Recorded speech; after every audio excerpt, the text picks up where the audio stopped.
I'm Jim Donovan. And I'm Sarah Shookman. And as you can see, we have a very special friend of the show with us tonight to help moderate with our panel of doctors, our senior health correspondent, Monica Robbins. And we are very happy to have 4 local doctors with us to answer your questions about COVID-19 and children and the vaccine. So let me introduce them. From Akron Children's Hospital, we have Dr. Michael Bigham, Chief Quality Officer and Pediatric Critical Care Physician.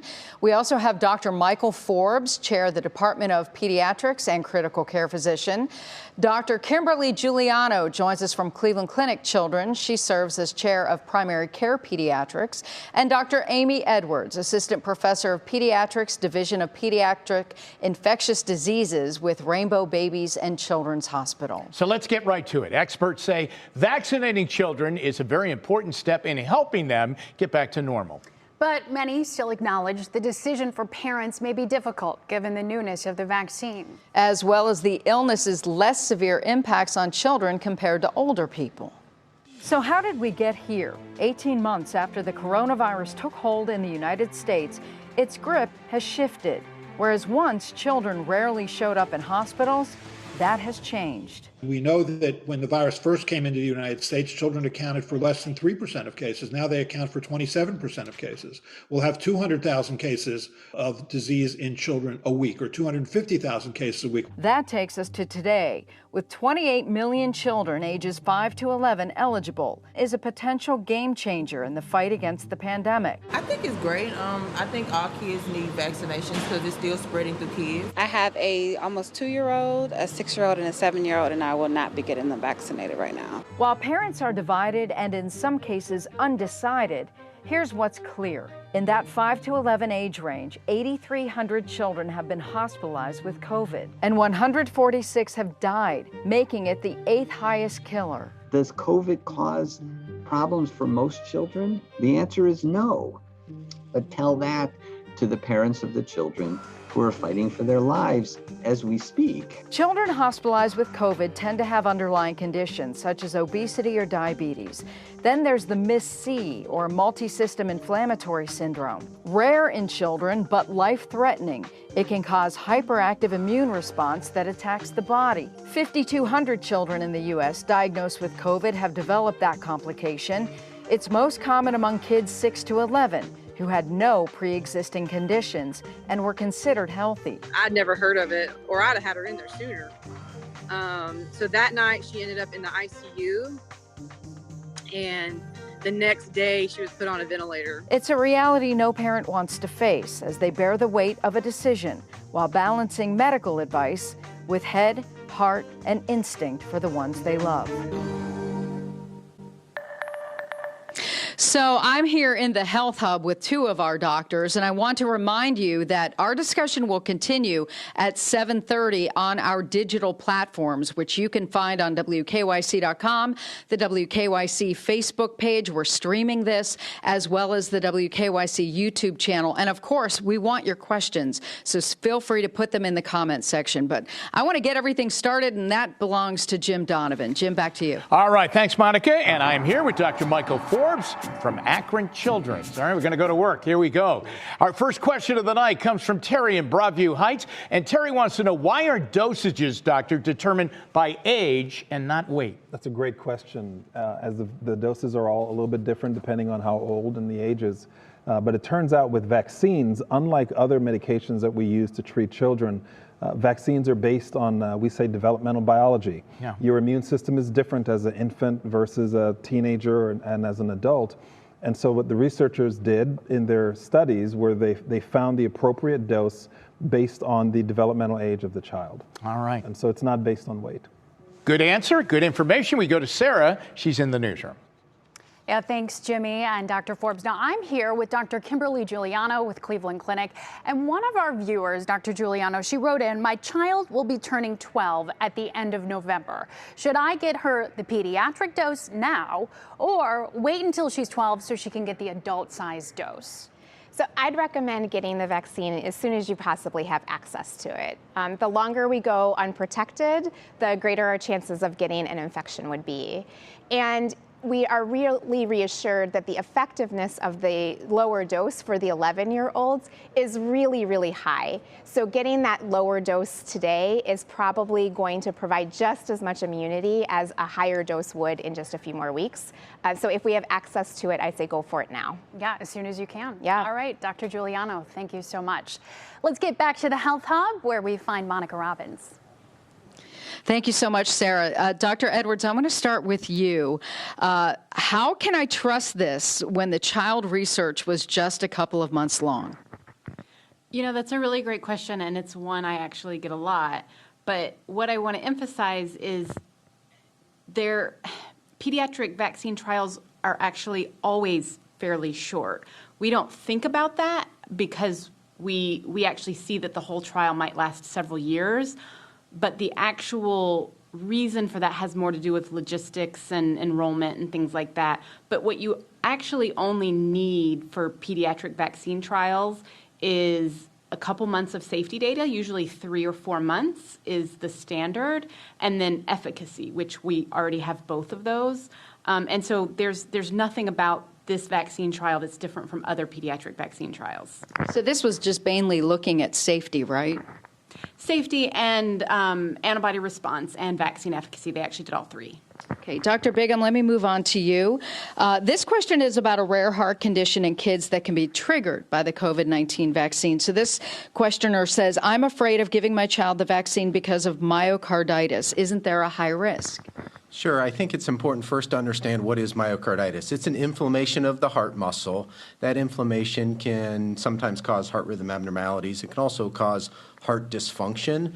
But in order to answer that question fully, we need to think about two things. We need to think about what is the risk of myocarditis with the vaccine. So in the youngest kids, those kids 5 to 11, they found no cases of myocarditis.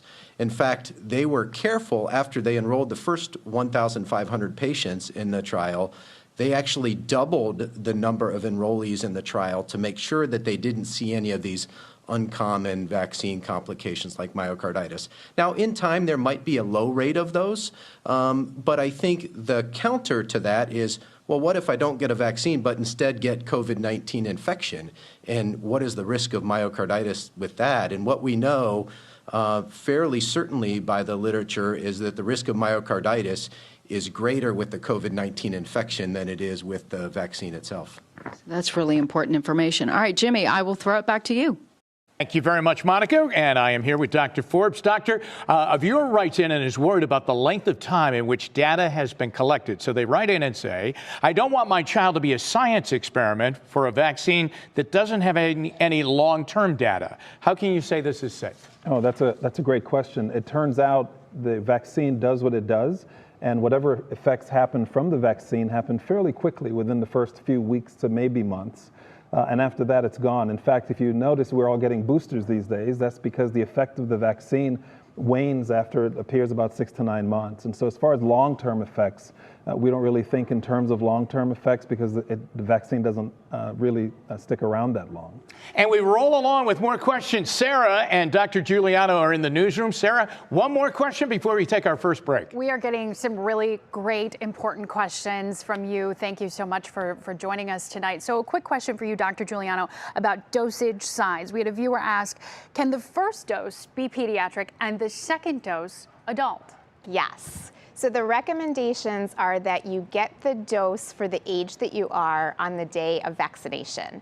So if you're 11 on day 1 for dose 1, you'll get that lower dose. And if you turn 12 between the two, then you will get the second dose to be a little bit higher. So parents for tweens can have some confidence in, again, as soon as you have access to this vaccine, getting it. Absolutely. Even 21-day birthdays in between. Right, right. And regardless of whether you're getting that 10 or 30 microgram dose, we know that it's effective.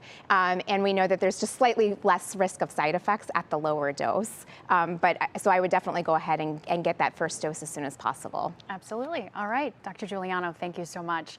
Still ahead, a family shares their own experience after their 5-month-old baby girl suffered complications from COVID-19. Their message tonight to other parents. So stay with us. We're answering more of your kids and COVID questions in minutes.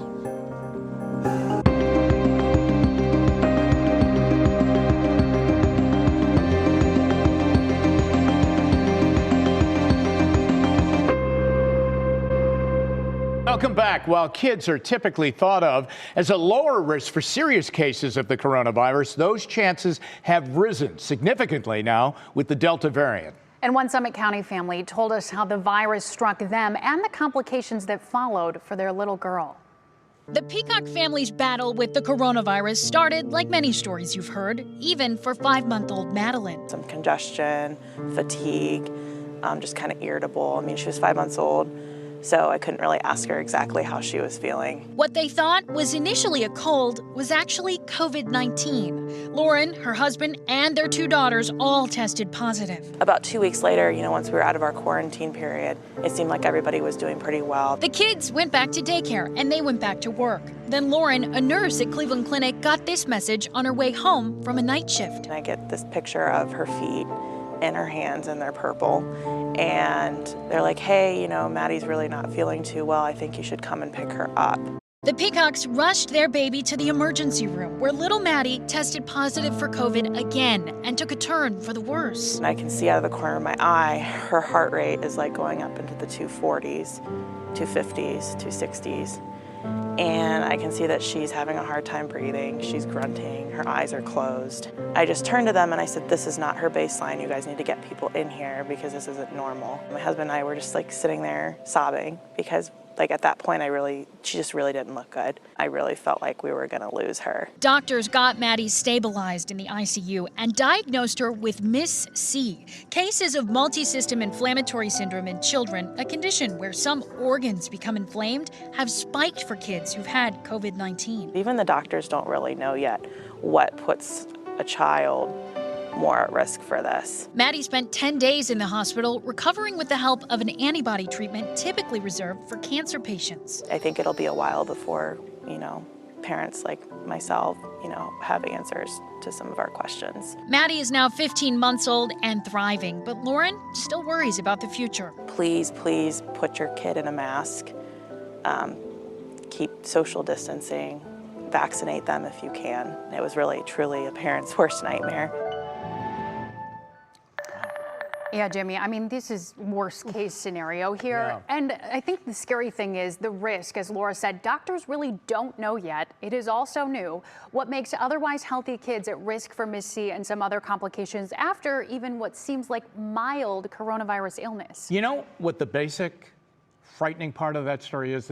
That's a little baby and they can't tell you. Right. Right? How they're Yes. feeling or what the complications are. And what a heads up set of parents to really realize that there was something really seriously wrong. Absolutely, and they still can't be vaccinated. Right. Kids under 5 years old. So there's another push here again to protect the community by vaccinating the rest of us. Well, thank heavens. Yes. Maddie looks great. I know. Absolutely. Thank Over to goodness. the Health Hub right now. And here's Monica. Hey, thanks so much, Jimmy. Yeah, we were listening to that story, and Dr. Begum, I want to start with you about that. Brought up a great point about the kids who are admitted with Miss C. They're obviously not vaccinated. Are their families vaccinated? Not typically. Most of our experience, whether they've been admitted to the hospital with COVID-19 infection or admitted to the hospital with Miss C, their families are generally not vaccinated. And that's probably where they were initially exposed to the COVID-19 infection. We have another question from Adriana from Amherst. She wants to know, what are the side effects with the vaccine in children? Because I think a lot of parents are really concerned about that. Sure. I'm a parent. I can probably agree with Adriana that we spend most of our days thinking about how to protect our children and keeping them well, and why would we knowingly expose them to something that would make them ill or maybe have a side effect of the vaccine. And I think there's 2 things to know. Number one, it's when children are having side effects of the COVID-19 vaccine, that generally means their body's mounting the immune response. That's what we want the vaccine to do. The side effects that we're commonly seeing are arm pain. That happens with lots of vaccines, including the COVID-19 vaccine. Very short-lived. It rarely lasts more than a couple days, often less than a day. We are seeing some children with headaches or fevers, sometimes some muscle aches. What we do know is when they did this study, they kept reducing the dose for these younger children. children, and they wanted to get to the dose that had that robust immune response that we want the vaccine to have, but had the least amount of side effects. And that's how they landed on this dose for the 5 to 11-year-olds that's lower than the adult dose. The other thing that's an issue, though, is a lot of parents are like, hey, wait a minute, what about the dosing for a 5-year-old compared to the size of an 11-year-old? How can it be the same, and how can it work for both age groups? Yeah, well, I think what we need to understand is how the immune system works. It's a fantastic machine, and what we know is that the immune system matures at a particular rate based on an age, and that may not necessarily coincide with how tall a patient is or how much a patient weighs, and it's really the immune system maturity that's really setting the standard about what vaccine dose is used. That makes a lot of sense. And I know a lot of people had said to me, Dr. Edwards, that my child had COVID, did absolutely fine, so my kid built the antibody response and now is protected. Why should I get my child a vaccine? Is that true? Well, it's certainly true that a natural infection gives you protection for a time, typically for a couple of months. It's not true that that protection is very lasting. And so what we are urging parents to do is to still get their children vaccinated, because even with prior infection, kids are at risk for MIS-C, kids are at risk for long-haul COVID, and the vaccine protects from that. And so once your kid is recovered and back to their normal self, we still say that kids should get vaccinated if they've had COVID. All right, we're going to throw to break. I know we have a lot more questions we want to get in, so for now, we'll be back in a moment.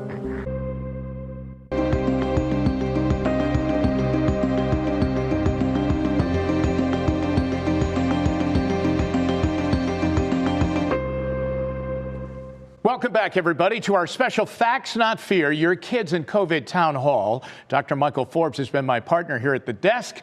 We get to another question from one of our viewers. Nancy from Wadsworth writes in, is it safe to send an unvaccinated child to daycare? Well, we're in the vaccine era now that we know that COVID is a vaccine-preventable illness. We knew in the pre-vaccine era how to prevent infections in kids when they go to daycare. So now we know we need to wash our hands, keep our distance, avoid large crowds, and in the vaccine era, anyone who's eligible to be vaccinated needs to be vaccinated. And if those criteria are met, then I think it's okay to have your child go to daycare. Isn't it amazing? The first commandment is wash your hands. Just wash your hands. It has not changed. All right, back over to the newsroom right now. Here's Sarah. Oh, our favorite thing to hear from Monica. Every flu season and extra special during this pandemic for sure. All right, let's fit in one more question with Dr. Giuliano here from Cleveland Clinic. So Tina from Mayfield Heights is asking us, is there any guidance or concern for receiving this vaccine with the timing and spacing of other regularly scheduled vaccines for this age group? So it's absolutely fine to get other vaccines the same day you get your COVID vaccine or in close proximity, even on different days. When the vaccine first came out earlier this past year, out of an abundance of caution, the CDC said, let's wait a few weeks just to make sure that it's okay. Sure. And now we know that it is okay. We know that these vaccines are safe, and we know that they're effective, and our other vaccines are effective too. So certainly any opportunity you have to vaccinate against COVID or any other vaccine, we certainly recommend doing that now and not waiting. Staying on that regular schedule at your appointments. Absolutely. All right, Dr. Giuliano, thank you so much. Well, our Front Row Town Hall will return right after this break.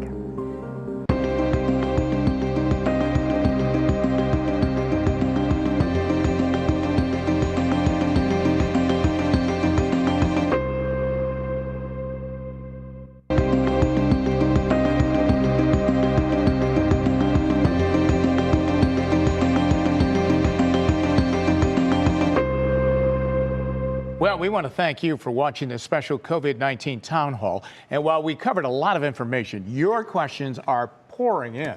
Yeah, and our panel of doctors is going to stick around to answer more of those questions.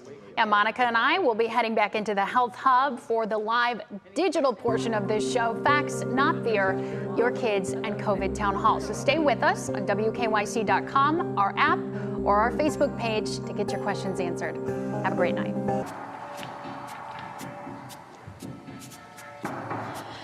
Hey, everybody, welcome to the digital portion of our vaccine, Facts Not Fear, talking about kids, the vaccine, and COVID. Of course, the FDA, CDC signed off on vaccines for kids 5 to 11 just recently. Dr. Forbes, I want to start with you because I've been having a lot of people, while we know kids 5 to 11 can now get access to the vaccine, what about the younger ones? Do you have any insight as to when they may be able to get vaccinated? That's a great question. I would ask Dr. Edwards. All right, I'll pass this along to Dr. Edwards. Yeah, so they're done with enrollment for kids 5 and under. They are doing a similar thing how they did with the 5 to 11. They're doing a dose trial, and then they're going to look at antibody response and possibly vaccine efficacy. So fingers crossed, we're hoping late winter, sometime, February, March of 2022. So are we looking at like 2 to 5 or 6 months to 5? 6 months to 5. Wow, really? And because Moderna is, their age separation is a little different, right? Yes, I don't think they're going down to 6 months with Moderna. I think it's a year or 2 years.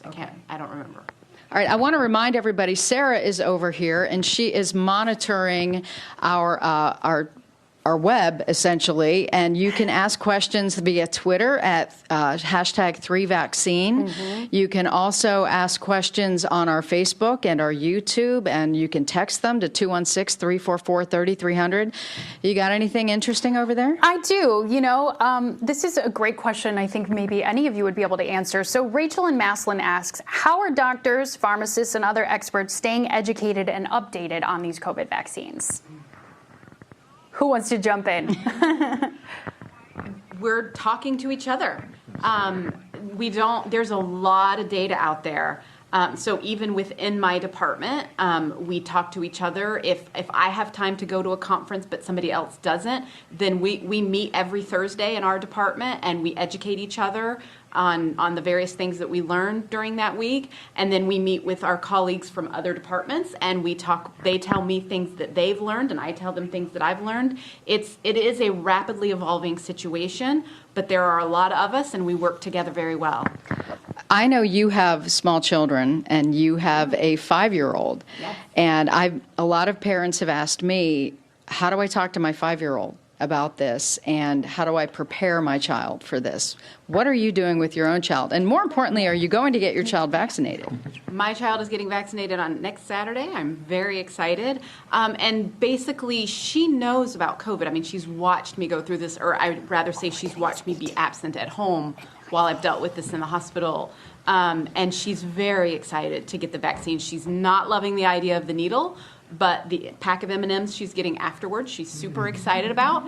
And you handle it like all the other things. My kids get the flu shot. They have to get shots for school and for health. And kids sometimes have to do things they don't love to do, but we're parents and we have to do what's best for our kids.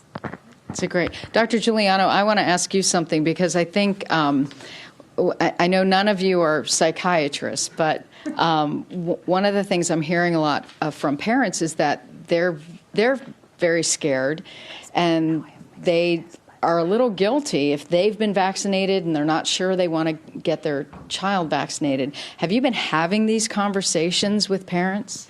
Yes, there's a lot of parents out there that have been vaccinated and are just wondering if that's the right thing to do for their child. So you're certainly not alone if you're having those thoughts. I've been really reassured by the data that's come out over the last couple of weeks showing just how safe this vaccine is, how we're able to get a good immune response with a much lower dose. And so I'm really confident that our children are going to tolerate this well. They tend to get more sore arms, but less of the fevers, less of the muscle aches, less of the fatigue. So certainly I understand where parents' concerns can come from, but really, even if you've had a rough reaction to a vaccine, doesn't mean that's going to happen for your child. That's great advice. Sarah, I'll throw it over to you. Yeah, so here's another question that, in terms of misinformation and things that people are seeing out there. Tammy from Facebook asks, since there hasn't been much testing on children, which I know we've clearly talked about the extent of the testing, but adults have had 2 shots. Now we keep hearing about boosters all the time. Are we following a money trail here? I don't know what to believe. Anybody? Yeah, Dr. Bingham? I can maybe just start. First of all, I think it's important to know that we're professionals. Physicians, scientists are professionals. There's there's actually nothing lucrative about this other than the sort of the reassurance that we get in child health. That's the real investment that we're making, is in child health. And so when we talk about, I hear this a lot about, well, doctors are being funded or they're getting kickbacks from Big Pharma. That's just not the case. What we care about is the health and wellness of kids.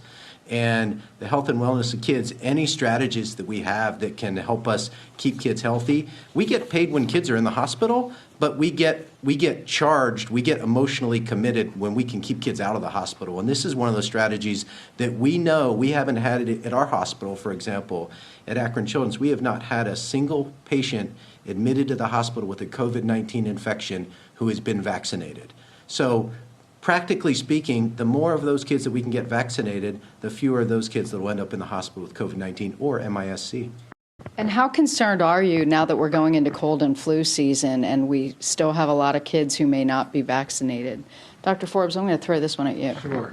Yeah, I think at this point, it's a vaccine preventable illness. And so the more of the community that gets vaccinated, the higher our level of community health. And so just like we would with any winter season, there's some concern about rhinovirus, RSV, and of course COVID, but we know how to prevent this. And so whether it's COVID or rhinovirus or RSV, we know the basics in the toolkit, right? Wash your hands, keep your distance, wear your mask. And when it comes to coronavirus, getting vaccinated makes sure that you create this bubble of protection in the community. And so, yeah, they're going to be there, but we can be ready now. And so I think that's the message, is we can protect ourselves now. Sarah? Yeah, we've gotten some really specific questions. Thank you. Just talking to our producers here. Here's one. Obviously, people can go to their own pediatrician and ask specific questions as well, and we encourage that. Anne from Middleburg Heights is asking, if a child has von Willebrand disease, a blood clotting disorder, should they receive the COVID vaccination? There really is not a medical condition that is a contraindication for the COVID vaccine in children. The only thing that I would tell parents is if you want to ask about your specific medical problem, then you want to talk to the specialist or the pediatrician who's managing that specific illness. And the only case that I would have any hesitancy about is a kid who has multiple severe allergies to drugs and other vaccines. Outside of that, I would be more concerned about how bad the child would do with COVID than with the vaccine. Agreed. Sarah? Yeah, one other question. I know Dr. Giuliano and I were talking about this a little bit with the schedule of vaccines earlier in the show. Here's a specific question. Casey on Facebook is asking, what about the flu shot and the COVID shot? Can they get those? We know that's always popular in the fall. Can you get them at the same time? You absolutely can get your COVID vaccine and your flu vaccine at the same time. And it's really recommended that you do if you have that opportunity. Delaying either one of them, right now you're playing a little bit of a gambling risk, right? Because flu's not here yet, but it likely will be here relatively soon. COVID certainly is here. And so if you're choosing one over the other, we don't know what you're going to be exposed to in the interim, right? So, and it's definitely safe to go ahead and get them at the same time or in close proximity to each other. I've had a number of parents say now that they're available, they're kind of hedging toward, I want to wait a couple of weeks until everybody else gets their kids vaccinated to see what happens. We've got the holidays coming. What is your advice to those parents who just kind of want to do the wait and see thing? I guess my advice would be, using the holiday example, is that's all the more reason to get it sooner rather than later. We know that people travel around the holidays. We know there's often family gatherings, and that would be the best time to have your child fully protected. I think waiting and seeing really just puts you at risk for that interim period until you've been fully vaccinated. And I think conversely, getting a vaccine soon gets you to that point of immunity more quickly. Sarah? Yeah, absolutely. So one question for Dr. Forbes here. Misinformation is another topic we want to discuss. Parents have been bombarded with information, and sometimes when you go looking, you get more even than you had hoped. What can people do to find accurate information? Yeah, wow, that's a great question. I think one of the things that we've struggled with maybe from the very beginning of the pandemic is around misinformation. And so I tend to focus on reliable sources that I've been dependent on really throughout my education. And so the CDC, the World Health Organization, those types of agencies that study disease on a regular basis is where I begin to get the facts. And we had a question earlier about misinformation and where you get your information. I actually seek out sometimes some of the misinformation to get a sense of what's out there so that we can combat that. And when you've been misinformed, it's not a good thing. But again, the facts are there for the CDC, from the CDC, the World Health Organization. Again, two really terrific sites to get the facts, and then you can go from there. Monica, if I can just add to that, I think you used a key word there. As you said, you go, Dr. Forbes, to sources that you trust, that you have experience with. And sometimes those are written sources like the CDC, but other times it's pediatricians, right? I think I'm a parent. I know that I'm a pediatrician also, but I know that I trust my child's pediatrician. And I think when families are uncertain around their child's health decisions, I would really encourage them to have a frank conversation with their pediatrician or their healthcare provider, because we have a patient-doctor trusting relationship, and you can get those questions answered. And presuming that you trust your pediatrician, you can get another source that you feel confident in. We're getting a lot of questions about weight. And this one question came in that she has a 10-year-old who is 5'3" and 125 pounds. And she doesn't understand why this child should only get a pediatric dose. And one of the questions is, so why is that? And also, is it possible for them to get the pediatric dose first and then maybe an adult dose second? I think any of us could take it. So I'll take it. So it's to do, people think that medication should be weight-based dosed, and it should be. That's normal. But when you think about vaccines, it's a little different. So with medicine, like antibiotics, I'm an infectious disease doctor. I prescribe antibiotics. You want the antibiotic to get all over the body so that it can find the source of infection and kill it off. That's why we have to do weight-based dosing, because it depends on how much weight I'm distributing that antibiotic over. But a vaccine's different. It's not a medicine. What I need to do is stimulate the immune system. That's not weight-based. That's immune-based. And so it has more to do with where the child's immune system is in development than it has to do with what their weight is. And I think one way to really think about this is think about your flu shot. We don't have separate flu shots for very obese adults, do we? But we do have a different dose for older people whose immune system isn't working very well. And we have different doses for very, very young kids, because it has more to do with where your immune system is in its development than it does with your body weight. And so it does not matter height, it does not matter weight, it matters age.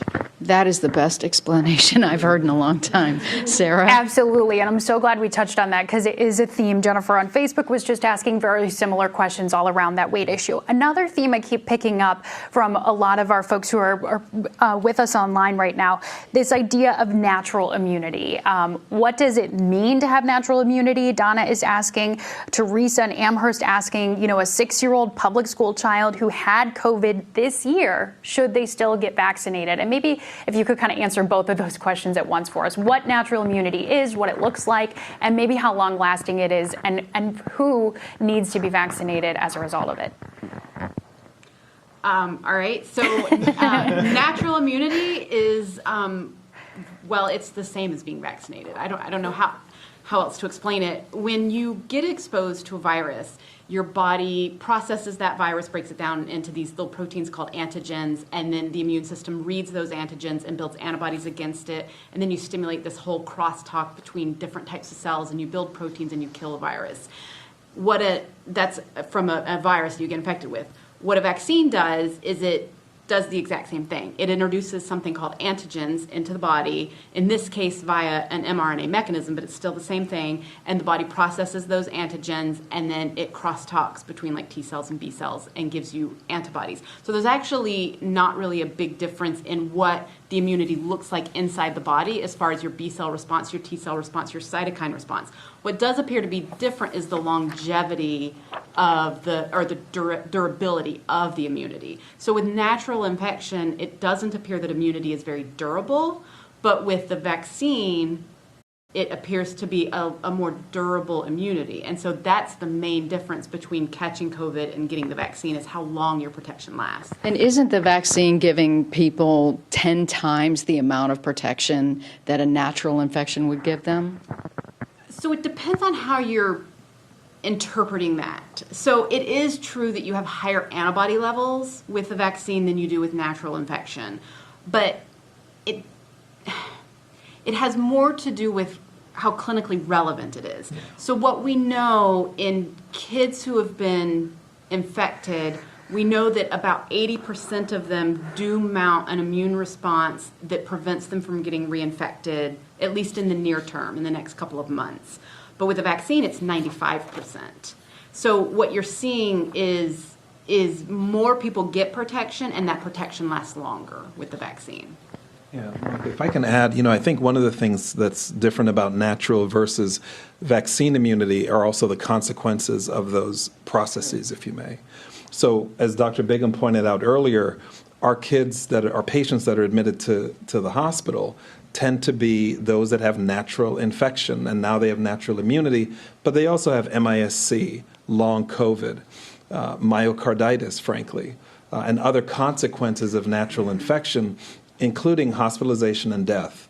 And so the difference between vaccine immunity and natural immunity is the virtual elimination of hospitalization and death, the elimination of MIS-C with vaccine immunity. And so the choice that we all have to make is, do you want natural immunity or vaccine immunity? The other advantage of vaccine immunity that we're appreciating is the likelihood of spreading is lower when you compare vaccinated folks to unvaccinated folks. So controlling the spread of the infection and improving community health is much more easier, frankly, and safer with vaccine immunity than natural immunity. Yeah, really great points there.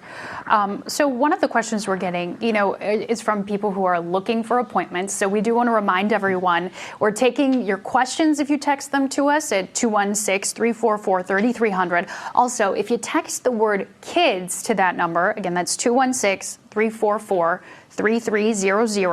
We will send you back an updated list of hospitals, stores where you can schedule this COVID-19 vaccine appointment for your child. And one good question I thought we got was, when is the best time to get them vaccinated? I think we've heard the theme earlier tonight is as soon as possible, but people are asking, what about a Friday? Or, I think the thought is, maybe are we worried about side effects, worried about maybe a little sleepy kid that might take a few extra hours on Saturday morning to recover? Yeah.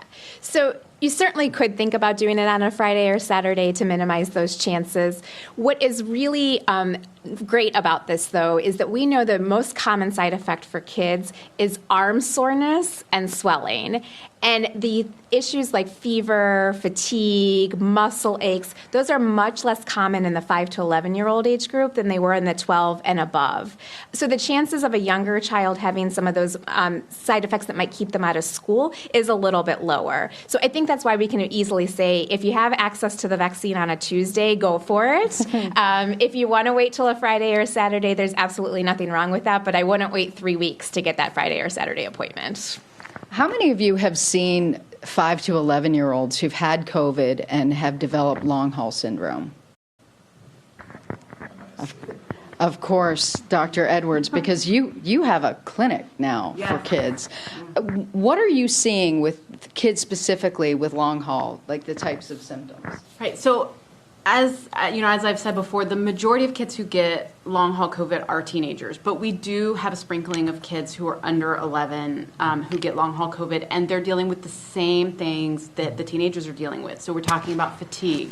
We're talking about severe shortness of breath, inability to play soccer or sports or whatever, headaches, new onset migraines, severe gastrointestinal upset. I have kids that are 11, 10, 9 who can't eat. They've lost their appetite. They're losing weight. They're struggling with loss of smell and taste, and it's unpleasant. Extremely hard to watch. Are you all concerned about the long haul symptoms, that how long they could potentially last, and if any of these are permanent, because we just don't know? I'm extremely concerned. So the only thing I have to compare it to is chronic fatigue syndrome, which is a syndrome we don't know a lot about. But if you look at the literature on chronic fatigue syndrome in children, on average, these kids were sick for 2 to 3 years before they had, and not all of them have full recovery. And some kids end up bedridden with feeding tubes, and long haul COVID terrifies me, quite frankly. And a vaccine could prevent that? Absolutely. Yeah, again, the impact of vaccine immunity is a lot of these downstream effects of natural infection are virtually eliminated. And I think that's the strongest argument in my mind to getting the vaccine and getting it early. I mean, you can have natural immunity, and lots of folks who have natural immunity have no symptoms. But again, it's a gamble. And I think if we want to reduce these long-term consequences and stop the spread, the vaccine is the way to go.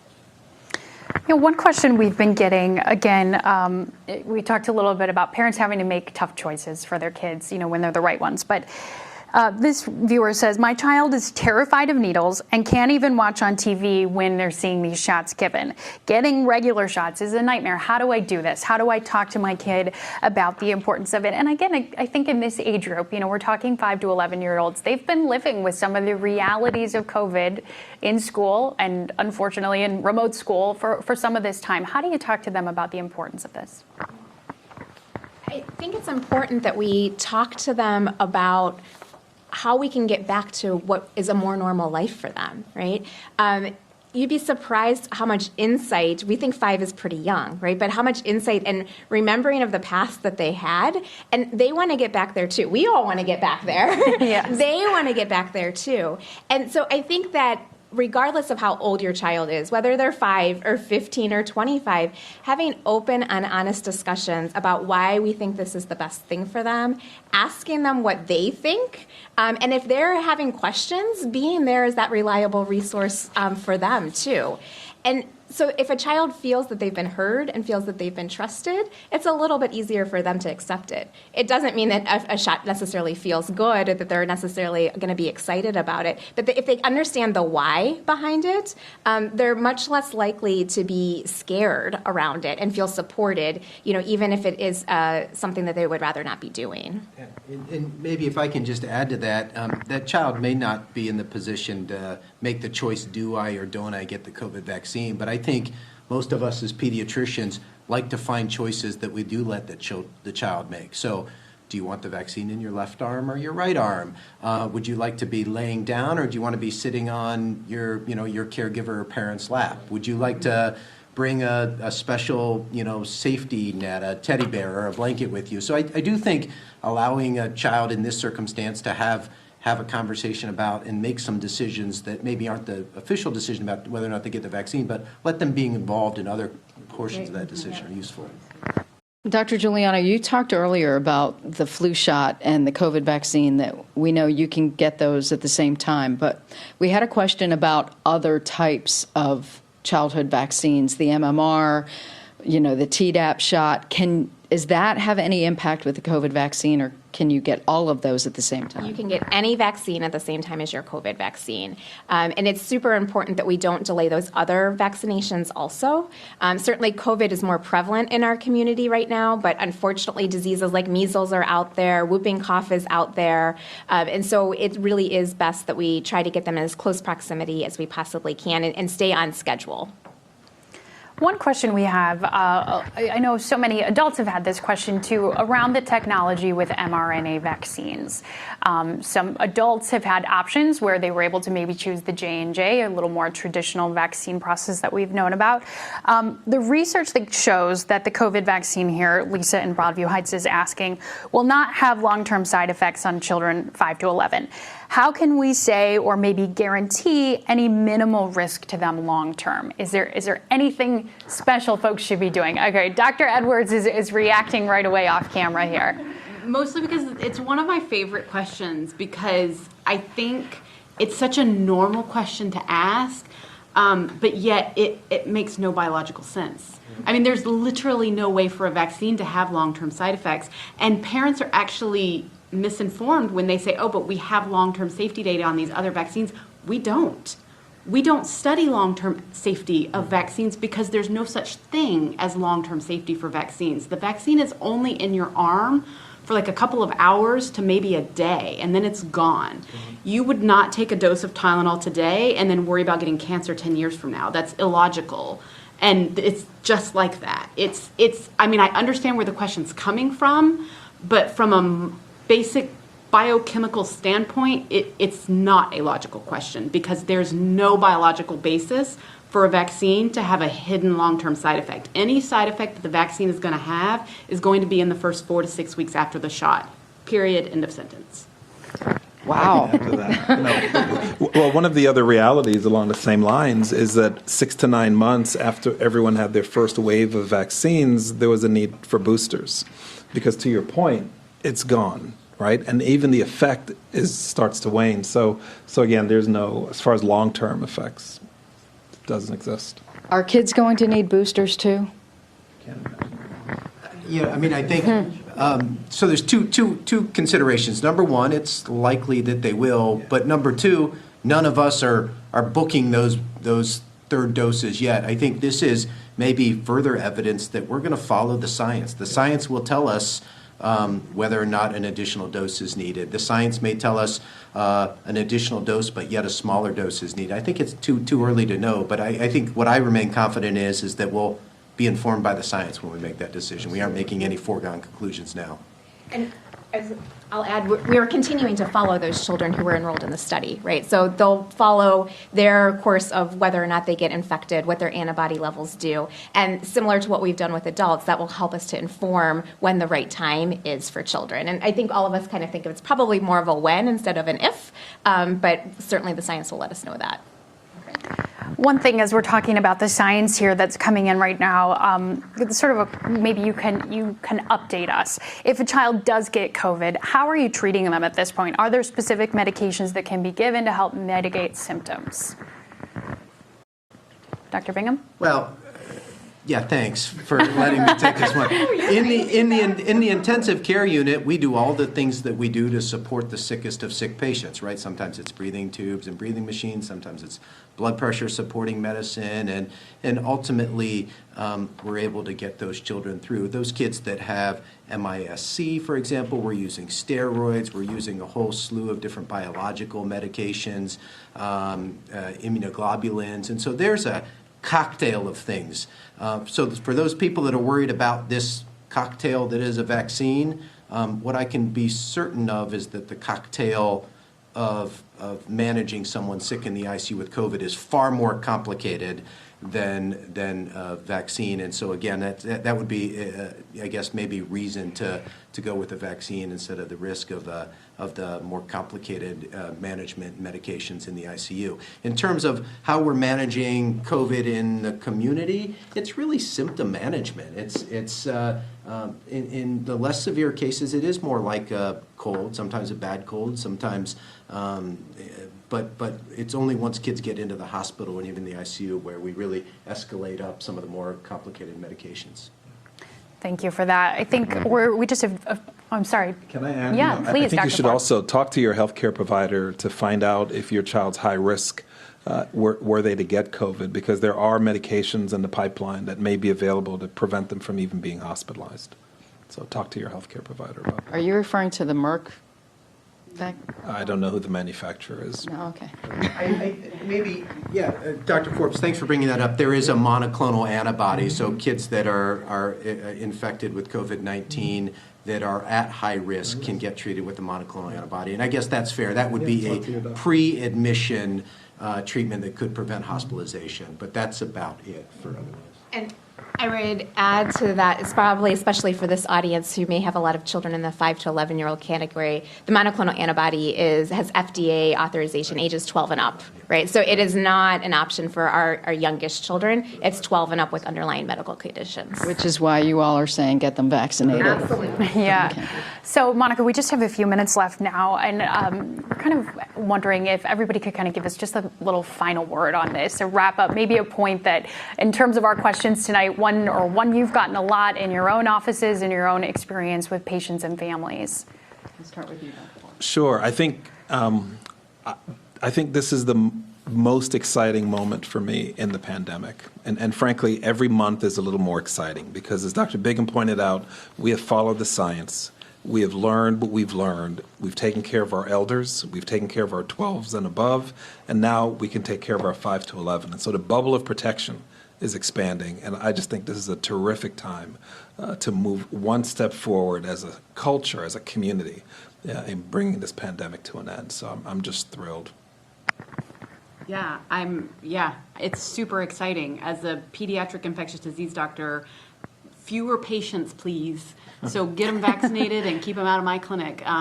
As a mom, I'm super excited. You know, my 5-year-old is getting vaccinated here very soon, and we're thrilled. And the one thing I would emphasize is, as a doctor and as a mom, this vaccine is safe and it's effective. I took it myself and I'm giving it to my kids. I have no qualms about that. And I will put an exclamation point on that comment. Yes, and I think for me that this is about trust.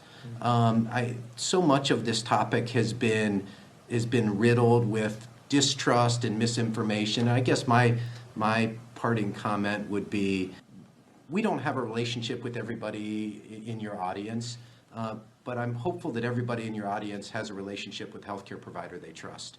And I would encourage them to trust us, but if they're uncomfortable trusting our advice, to have a frank and honest conversation with their healthcare provider, because the evidence would say that almost all pediatricians are vaccinated, and they're not vaccinated because they're influenced by pharma or any other reason. They're vaccinated because they are critics of the science. They've studied the science, they believe in the science, and they've taken the vaccine themselves, and they believe in the vaccine and its ability to improve child health. You know, one of the topics that we haven't touched on much tonight is some of the other effects that children have had related to the pandemic, right? It's the virtual schooling, it's sitting out of extracurricular activities, whether or not you're going to visit grandma and grandpa, if you're going to get on that plane trip for the holidays. And that's really taken a significant toll on our children. And so giving them the opportunity to get back to more of that semblance of normal and be able to do it with confidence, right? That we're comfortable as parents that our kids are going to be safe in those situations, and that the kids are feeling safe in those regards too. I think that is huge for their overall emotional development and their well-being. And I'll share, similar to Amy, I have 2 children in the 5 to 11-year-old category, so I cannot wait for their vaccine appointments that's coming up. They're equally as excited as I am, too. I can't thank each and every one of you enough for being part of this and this incredible, informative hour. And I just want our audience to know, if you're watching live right now, this will be archived so you can share it. You can go to any of our digital platforms for WKYC and find it and share it. And we hope you do that. And more importantly, we hope you reach out to your pediatrician and have that conversation. Sarah, I'll give you the last word. Yeah, absolutely. Thank you again to all of you for your time this evening, for working with us, and to all of you for joining us tonight and for sending us your questions. They're important, and we hope that we got them answered tonight. If we didn't, we have compiled a list of the most frequently asked questions and answers from our panel here, and you'll find that, as Monica said, on WKYC.com, archived along with this entire show if you want to go back and reference it. But we thank you so much for joining us tonight for this special edition of Front Row, and we will see you again tomorrow.